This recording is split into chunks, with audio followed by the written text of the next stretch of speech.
बड़ी बहू जमीला थी, जो नहायत चालाक और खुद को बहुत सलीकामंद जाहिर करती थी।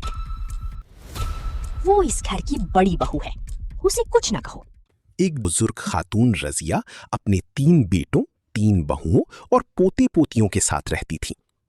बड़ी बहू जमीला थी, जो निहायत चालाक और खुद को बहुत सलीकामंद जाहिर करती थी। बाकी 2 बहुएं जीनत और मायरा बहुत मेहनती और सादा मिजाज थीं। जीनत खामोशी से हर काम कर लेती, जबकि मायरा बज़ाहिर नर्म मिजाज मगर ज़हीन थी। जमीला अक्सर काम करने का ढोंग रचाती और जीनत और मायरा को हुक्म देती रहती, ये ठीक से करो, वो जल्दी करो, और खुद ज्यादातर सिर्फ निगरानी करती रहती। एक दिन घर में मेहमान आ गए। रजिया ने मुस्कुराती हुई बहुओं से कहा, जल्दी जाओ, मेहमानों के लिए जूस बनाओ और फिर खाना तैयार करो। मायरा फौरन किचन में जाकर जूस बनाने लगी और जीनत सब्जियां काटने लगी। किचन में गर्मी बहुत ज्यादा थी, चूल्हा जल रहा था और पसीना उनके चेहरों से टपक रहा था। इतनी में जमीला आई, बोली, देखो, सब काम ठीक से होना चाहिए। जैसे ही मायरा ने जूस तैयार किया, जमीला ने फौरन ट्रे उसके हाथ से ले ली और खुद मेहमानों के पास जाकर पेश करने लगी।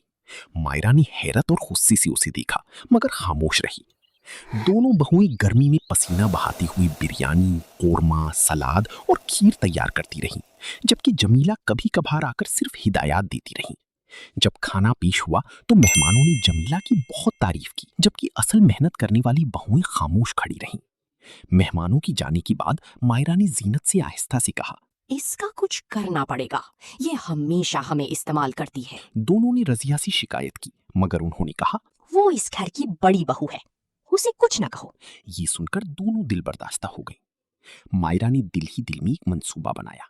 कुछ दिन बाद वो अपनी मैके चली गई और जीनत भी बीमार होकर बिस्तर पर पड़ गई। इसी दौरान अचानक रजिया की बेटी अपने शौहर और बच्चों के साथ आ गई। रजिया बहुत खुश हुई और फौरन जमीला को आवाज दी, जमीला, जल्दी कुछ ले आओ मेहमानों के लिए। वो किचन में गई, पसीना पूछा और सिर्फ पानी का जग और ग्लास ले आई। रजिया ने नाराजगी से पूछा, जूस कहाँ है?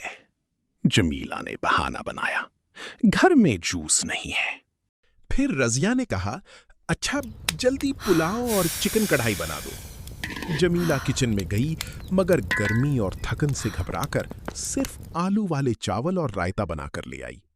सब हैरान रह गए। रजिया को बहुत शर्मिंदगी हुई। मेहमानों के जाने के बाद उन्हें याद आया कि जीनत और मायरा हमेशा इसी गर्मी में इतना सारा खाना बनाती थीं, मगर उन्होंने कभी। अगले ही दिन रजिया ने ऐलान किया, अब इस घर में सब काम बराबर तकसीम होगा, हर बहू अपना हिस्सा खुद करेगी। ये सुनकर जीनत और मायरा के चेहरों पर खुशी आ गई, जबकि जमीला को भी अब वाकई काम करना पड़ा। वो थोड़ी नाराज तो थी, मगर आहिस्ता आहिस्ता उसे भी एहसास होने लगा कि मेहनत क्या होती है। घर का माहौल बदल गया। अब सब मिलकर काम करते, हंसते और खुशी से रहते।